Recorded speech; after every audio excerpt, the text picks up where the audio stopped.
Alors, je vais dire des mots un peu forts. Donc, bercé dans la brutalité, violé pendant des années par celui qui lui a donné la vie, longtemps sidéré, après un parcours thérapeutique pour reprendre son pouvoir, retrouver sa puissance, aujourd'hui, elle incarne le plaisir de vivre, le plaisir d'aimer, le plaisir d'être aimé dans le consentement. Aujourd'hui, elle guide toutes celles et ceux qui ont été abusés dans toutes les dimensions et domaines de vie. Merci d'accueillir Karine Maurer.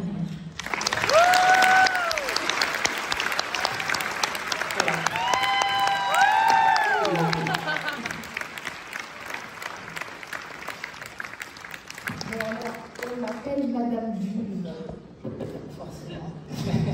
Donc n'ayez pas peur, partez pas tout de suite, ça va bien se passer. C'est un espace très sympa, il faut juste un peu l'apprivoiser. Aujourd'hui, d'habitude je fais beaucoup rigoler, mais aujourd'hui j'avais envie un peu d'être un peu sérieuse avec un sujet qui est très à la mode. Je vous le donne en mille. Non. Le consentement, ça vous parle? D'accord. Donc on en entend beaucoup parler comme d'un concept, quelque chose qui serait... Alors on en entend parler, vous avez vu des films, plein de choses. Mais finalement, ça se passe comment dans le corps? Alors attendez, j'ai beaucoup d'oreilles qui cliquent. C'est ça quand on veut faire la belle, hein. Il y a des petits inconvénients. Voilà. Donc ce fameux... Voilà, ça détend tout de suite l'atmosphère. Surtout la mienne et ma vue. Alors, c'est bon, vous m'entendez là? Oui. Donc, ce fameux consentement, forcément, c'est pas qu'un concept intellectuel, d'accord? C'est aussi une sensation physique. Je vais prendre mon petit machin là quand même. Parce que j'ai l'habitude d'improviser. Mais là, du coup, avec mon équipe merveilleuse, Candice, Anaïs et Emmanuel, on vous a préparé un truc sympa. Alors, qu'est-ce que j'ai après? Donc, l'idée, quand même, c'est que tout ça, ça se sent dans le corps. Sauf qu'il n'y a aucun apprentissage. D'accord? On entend parler, mais dans le corps, finalement, qu'est-ce que ça veut dire? Je suis devenue Madame Vulve en 2017. Parce que je pense que je suis une des premières en France à avoir osé utiliser ce mot qu'on qualifie à l'époque de vulgaire, de violent, alors que finalement ce mot ça désigne quoi? La partie extérieure du sexe féminin. Alors on a trouvé des palliatifs, yoni, zézette, nénette, voilà, il y a plein de choses, mais véritablement le mot vulve, ressentez-le dans votre corps, ça fait quoi? Là, tout de suite, ce mot vulve. Si ça fait rien, c'est pas normal, c'est qu'il y a sidération. Hein. Alors, on va en parler de la sidération. Voilà. Et donc, comme Anne m'a quand même bien présenté, je viens du terreau de l'inceste, des viols et des abus. Donc, autant vous dire que cet espace-là, j'ai mis quand même quelques années, c'est toujours en cours d'ailleurs en toute humilité, de résilience. Et je pense qu'on vit dans une société actuellement qui est en train de résilier justement toutes ces énergies d'abus. Mais pour résilier, encore faut-il être dans son corps, d'accord? Donc en 2017, j'ai commencé à m'appeler Madame Vulve, j'ai créé un programme qui s'appelait La Vulve originelle, la Vulve amoureuse. J'ai accompagné énormément de femmes, je dois en avoir parmi vous, là vous pouvez lever les mains, ceux qui sont en processus avec moi. Voilà, elles sont là. Voilà. Moi, j'accompagne aussi les hommes. Hein. C'est ce que le pénis est aussi sacré. Voilà, mais ça, c'était pas encore trop. Finalement, ce sont des concepts un peu tabous.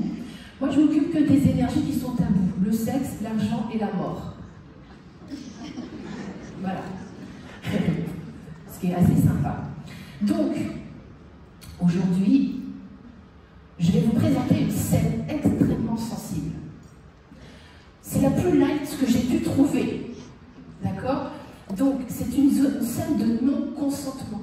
Est-ce que vous voyez ce que je veux dire? L'idée ici, c'est pas de violenter. D'accord? Ça va être de comprendre ce qui se passe. Qu'on puisse comprendre ensemble ce qui se passe dans cette scène. Parce que finalement, quand on comprend, c'est le début de la résilience. Quand on prend, comprendre, c'est on prend dans son con. D'accord? Donc, quand il y a une compréhension, les fascias, tout d'un coup, je vais vous en parler, ces fameux fascias, ça se détend. Mon cerveau comprend, dit « Ah, mais j'ai compris !» Ah, mais donc tout va bien, on peut commencer à se laisser traverser par le vivant.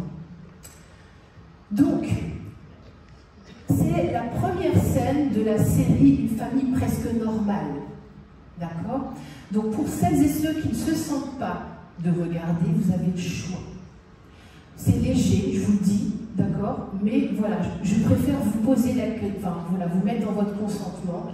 Ça fait partie de la vie, ce que je vais vous montrer. Et ce qui fait partie de la vie, ça ne sert à rien de faire l'autruche, d'accord? Ou de faire comme ça. Il faut regarder les choses telles qu'elles sont pour pouvoir avancer et résilier. Un traumatisme, pour en résilier, on a besoin de le rencontrer, de poser ce que j'appelle de la conscience amoureuse dedans. D'accord? Alors, je fais play.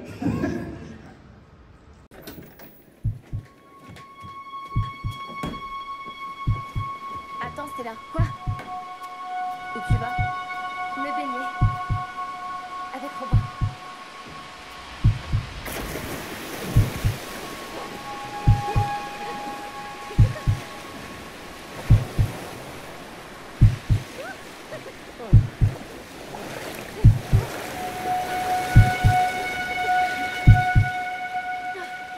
Elle est folle.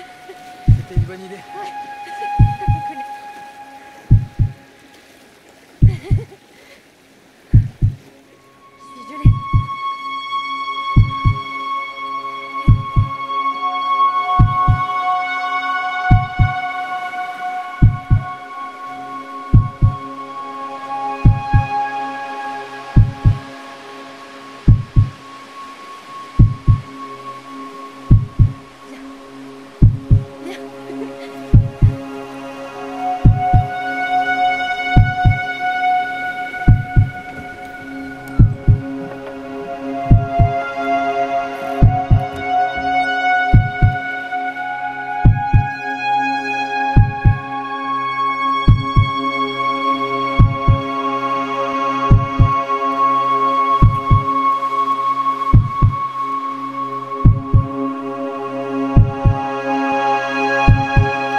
Je vous l'avais dit, on va dans le dur. Alors quand j'ai proposé ça à ma communauté, j'ai proposé cet extrait dans mes groupes personnels, j'ai eu trois réactions différentes. La colère, forcément, l'insensibilité et l'excitation. C'est les trois. D'accord ? Et surtout, ce qui était important, en tout cas, parce qu'on en a énormément discuté, ça fait... En fait, là, on est face à ce qui se passe dans l'humanité depuis très longtemps, en fait. La sidération et surtout les différences de rythme entre les hommes et les femmes. Alors, je ne suis pas là pour condamner les hommes, hein, ça va très honnête. Hein. Okay, parce qu'il faut comprendre ce qui se passe, quels sont les enjeux. Quand j'ai parlé de responsabilité, ici dans cette scène, on a crié au scandale dans les groupes, parce que je crois qu'on confond la responsabilité avec la culpabilité. Ça vous parle ou pas? Parce qu'on est bien d'accord qu'ici, dans cette scène, on est face à deux êtres humains qui sont dans la responsabilité de leur inconscience d'eux-mêmes, de leur inconscience d'habiter ou pas leur corps. Lui est coupable de viol et elle est victime de viol. Vous m'entendez toujours? Mais l'idée, c'est que dans la résilience, moi, si j'ai résilié, parce que vous avez en face de vous quelqu'un qui a résilié, la résilience doit passer par la responsabilité de son énergie, de son corps. C'est pas qu'un concept, c'est un état vibratoire intérieur, de sentir finalement que nos bourreaux, quels qu'ils soient, peu importe leur tête, finalement, derrière chaque abus, il y a une conscience amoureuse à aller chercher de l'abondance, d'amour. Soit on reste dans la colère, et j'y suis restée dans MeToo Balance ton corps pendant une bonne dizaine d'années, mais alors j'étais tellement en colère, mais je me sentais toujours pas mieux.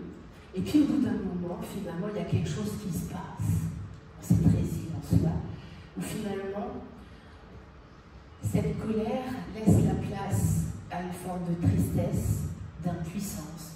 Et finalement, cette impuissance laisse s'ouvrir à une espèce d'unité.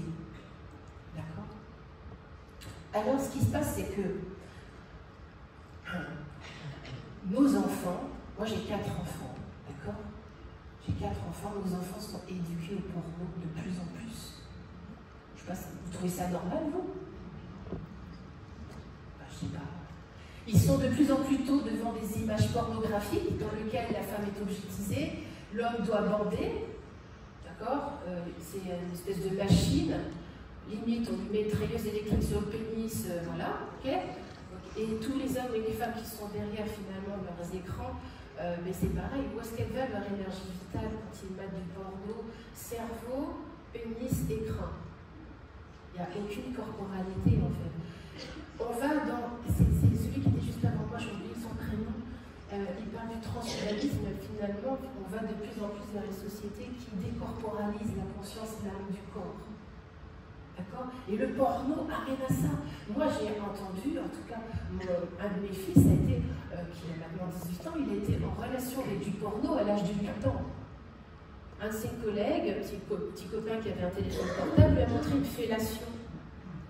Dans son cerveau, petit garçon, vous croyez qu'il s'est passé quoi? Ben, il a vécu ça comme un viol. D'accord? Et il m'en a parlé, en disant: ah, maman, j'ai vu un truc là, est-ce que toi aussi tu fais ça? Madame Pulve, hein?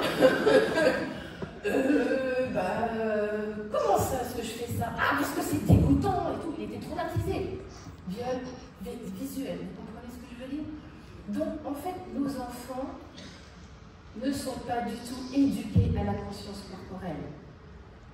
Pas du tout. Comment je me sens? Comment je ressens les émotions dans mon corps? Je questionne mon dos. Moi, je dis souvent en session, ok, on va rentrer dans le bassin, dans ton bassin, et là, dans ton bassin, là, ça goûte quelle émotion, là, tout de suite? Pose-toi la question, là, tout de suite, avec ton bassin. Ça goûte quelle émotion dans ton bassin, là? L'eau, on est bien d'accord, c'est des émotions. Oui? Ouais, vous êtes là? Vous êtes tous perdus, j'ai l'impression. Hein. Non, mais c'est ça. L'idée, c'est de comprendre que dans le bassin, dans tout le corps, on est fait essentiellement d'eau et de fascia. Et là-dedans, il y a des émotions. On nous a interdit depuis des millénaires de goûter cela. On est tous des bons retardements, d'accord, d'espèces de boulettes émotionnelles qui peuvent péter à chaque instant. On a travaillé les émotions tout à l'heure, magnifiquement, j'ai adoré sa présentation. Mais donc, l'idée, c'est de comprendre, c'est tant qu'on n'a pas d'éducation à la conscience corporelle, il n'y aura pas de consentement parce qu'il n'y a personne à l'intérieur. Allô? Allô? Est-ce qu'il y a quelqu'un avec moi? Oui. Ah, merci. Est-ce que vous sentez votre bassin, là? Oui. Ah, et ça dit quoi? Ça dit quoi? Ça dit quoi? Qu'est-ce que tu ressens? Je ne te demande pas de penser, je te demande de sentir la sensation qu'il y a dedans. Ça sent quoi? Alors peut-être t'es sidéré, et c'est normal, parce que ce que je viens de t'envoyer, honnêtement, je peux vous assurer que quand je suis rentrée sur scène, j'avais une olive entre les fesses, 15 litres d'huile. D'accord? Donc j'ai fait une petite méditation de la vulve, parce que je sais que ce que je vais envoyer, ça choque, ça dérange, ça fait chier. On ne veut pas voir ça. Pourtant, c'est ce qui se passe chez nous. Ça concerne toutes les femmes et tous les hommes. Ça. Et on retrouve ça dans le système médical. On est bien d'accord? À quel moment on ouvre notre gueule finalement quand on rentre chez un médecin pour lui dire éventuellement, je ne suis pas encore prête à avoir le spéculum dans le vagin? Franchement. Est-ce qu'on vous a déjà donné l'autorisation de vous le mettre toute seule? Vous voyez, et qu'on voit ensemble, est-ce que vous voulez un petit champ pour vous protéger dans votre intimité? Non, vous êtes là, les 4 fers en l'air, en attendant qu'il fasse son affaire. Je discutais avec ma soeur il y a 2 jours dans un restaurant. Elle m'a raconté un viol qu'elle a vécu chez un gynéco. Pourquoi c'est encore possible, là, en 2024? Pourquoi c'est encore possible d'être violé chez son gynéco? Je sais, je dis des choses qui sont dures, mais tant qu'on n'aura pas pris conscience que c'est important, il en va de notre responsabilité. Hommes et femmes. Première étape, la découverte. Elle est innocente. Elle est dans la joie de son désir. Vous savez, vous vous souvenez là, quand on est à l'adolescence, que toutes ces hormones là, on est pleine de... On a envie de découvrir, qu'est-ce que c'est que tout ça? C'est ce désir, ce frétillement qui est là. Et puis tout d'un coup, on a juste envie de savoir, de connaître. Lui, c'est son coach en fait, pour la petite histoire. Donc il représente un petit peu le Graal. Je vais le conquérir et puis je vais être son élu. Toutes les femmes, on a besoin, au niveau du reptilien, d'être un peu la femelle alpha. Mais dans quelles conditions?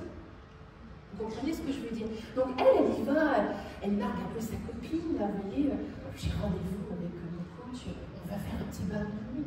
Donc il y a toute cette innocence. Et puis, il y a quelque chose qui se passe, vous vous souvenez, il y a ce fameux décalage. J'aimerais vraiment qu'on rentre là-dedans, dans ce fameux décalage. C'est-à-dire qu'elle est dans la sensualité. Elle a envie de rencontrer, dans cette forme de sensualité, les petits bisous, les machins, on va se caresser, on va prendre notre temps. Le temps, c'est de l'amour. Et dans le TCCP, moi, que je transmets, le toucher conscient, consentant périnéal, la clé de voûte des accompagnements, c'est le temps. Ça ne sert à rien de se presser. Pourquoi se presser? Le truc, c'est que lui, en fait, très rapidement, il rentre. Lui, en fait, et c'est là, merci le porno, c'est-à-dire qu'il rentre très rapidement dans ce qu'on appelle dans son cerveau reptilien. Il y a une ouverture, c'est le moment de conclure. Vous savez, Jean-Claude Duss, là, je vais conclure. Mais non, mais c'est ça. Et lui, en fait, il se sent l'élu aussi, on ne va pas le condamner, il se sent l'élu. Lui, il a été programmé, bon, il y a une ouverture, il va falloir assurer, et il va falloir que j'y aille. Marteau pilon. C'est ça l'image du porno. Non, c'est pas ça, marteau pilon. Vous avez déjà vu une scène romantique en porno? D'accord? Toute la jeune génération, j'ai l'impression que parce qu'ils vont bourrer comme des malades, ça va faire jouir la femme, que c'est ça qu'elle attend. Génial. Sauf que nous, les femmes, on n'est pas à cet endroit-là. Donc il y a ce décalage entre les deux, et là, ça dérape. C'est-à-dire que lui, il rentre dans son reptilien, il ne la voit plus. Vous avez vu, à un moment donné, il ne la voit plus. Il n'y a plus le divin, il n'y a plus le lien du regard. Ils se sont perdus. Les fréquences ne sont plus au même endroit. Elle ne peut plus. Et là, elle, ce qui va se passer, en fait, elle n'est pas prête. Elle a passé en horizontal. Vous avez... Elle n'était pas prête. Quand il lui montre le lit, elle a compris. Il dit au secours. D'accord? Mais à ce moment-là, elle se met dans ce cerveau finalement, je ne peux plus rien faire, je sidère. Combien d'entre vous, levez les mains, se sont sentis sidérés face à la scène? Levez les mains, c'est normal. Ceux qui ne lèvent pas les mains, c'est normal aussi, mais la sidération fait partie du truc. On est bien d'accord. Donc, cette différence-là de fréquence, elle où elle se situe, lui où il se situe, fait qu'en fait, elle n'a pas d'autre choix que de sidérer. Pour vous raconter juste ma petite histoire, moi ça fait il y a 2 ans, j'ai décidéré de viol de fameux chaman, parce que du coup, on trouve l'abus dans tous les espaces. Alors moi, je croyais, bon, dans le monde spirituel quand même, ça doit être sympa, ils sont quand même éveillés et tout. Rien. T'inquiète pas, ça fait partie du processus. D'accord. Je pouvais plus bouger. Quand je suis sortie de sidération, il y a 2 ans, j'ai senti tout mon corps, vous savez, comme s'il fallait que je gratte, comme s'il fallait que j'enlève ma peau. Vous voyez, comme si finalement je récupérais une nouvelle peau. Et l'idée, c'est que tant qu'on est sidéré, tu ne sais pas finalement ce que tu veux, tu ne sais pas qui tu es, parce que tu es à côté de tes pompes, tu es à côté de ton corps. Et notre vie est une succession finalement de sidération. Il n'existe pas que les sidérations de vie, on en est bien d'accord. Et moi, c'est ce que je propose dans le toucher conscient, consentant périnéal. Où finalement, avant de rencontrer quelqu'un, ben on prend le temps dans le champ d'échanger des informations, je sais pas, vous voyez, on appelle ça l'espace vital. Ça vous parle, l'espace vital? Okay. Et pour moi, j'ai vraiment compris, parce que je suis une chercheuse, vraiment, je cherche vraiment, à la fois dans moi-même et grâce à mes accompagnements, qu'on a différentes couches de consentement. Sauf qu'on a tendance à y aller comme des bourrins et à pénétrer d'un coup. Et finalement, quand une porte de consentement n'est pas actualisée, n'est pas respectée, elle se renforce. Et tu continues à être sidéré. Dans cette technique-là, pour moi, c'est fondamental que c'est la femme ou l'homme qui vient à ma rencontre qui a le pouvoir et la responsabilité, qui dit quand ils sont prêts. C'est pas moi qui détermine. C'est lui. Et du coup, ça responsabilise et du coup, il reprend le pouvoir, sa souveraineté intérieure. Revenir à l'intérieur. Ça serait comment si finalement tous les pénis de cette assemblée, plus toutes les vulves, retrouvaient le goût de leur âme? Ben, je sais pas, je vous pose la question, vous savez à quoi ça pourrait ressembler? D'avoir un pénis souverain et une vulve souveraine. Mais qu'est-ce qu'on pourrait faire ensemble quand même, hommes et femmes, si chacun était dedans? Non? C'est quand même. Le consentement doit pouvoir se ressentir dans le corps. Alors j'ai une question à vous poser. Comment est-ce que vous sentez là tout de suite que vous êtes consentant? Quels sont les indicateurs corporels dans votre vie pour savoir quand vous êtes consentant? La détente, ouais. La sécurité. Oui, mais ça, tu vois la difficulté? Alors, c'est quoi pour vous le consentement? Comment vous le sentez dans votre corps? Non, mais je vous le pose en mille parce que personne ne sait. Hein. Le consentement dans le corps, je veux dire, on l'a pensé, on l'intellectualise, mais finalement, qui c'est qui nous a donné les codes de ça veut dire quoi quand je suis consentante dans ma vulve, dans mon pénis? Parce que là, ce que j'ai raconté pour les vulves, c'est pareil pour les pénis. Hein. Parce qu'il y a des hommes qui, des fois, ils n'ont pas envie. Hein. Soyons très honnêtes. Hein. C'est pas des vaches à première. Mais non, parce qu'à partir du moment où ils bandent, il faudrait qu'ils soient forcément actifs. Ou même s'ils sont au repos. Vous comprenez ce que je veux dire? Donc l'idée, c'est que chacun puisse prendre la responsabilité de son corps, de sentir, tiens, comment je me sens là tout de suite là? Moi, je sais par expérience que quand j'ai les dents serrées, c'est pas bon signe. C'est que mon corps n'est pas encore disponible. Voire même les orteils. Vous voyez ce que je veux dire? On parle de détente. Ah, mais c'est chiant ce micro là. Mais l'idée, c'est que vous appreniez à vous connaître. Qui se connaît ici, dans ces zones de consentement? Soyez très honnêtes, hein, c'est le moment. Hein. Vous voyez? Ouais. Pourquoi on ne vous a pas appris? Vous subissez un consentement intellectuel sans sentir. Parce que personne ne vous a dit que être dedans et sentir comment ça bouge à l'intérieur, c'était la clé. C'est bon, c'est fini? Je m'excite un peu, hein, si tu me connais. J'ai fini? Ben voilà. Voilà.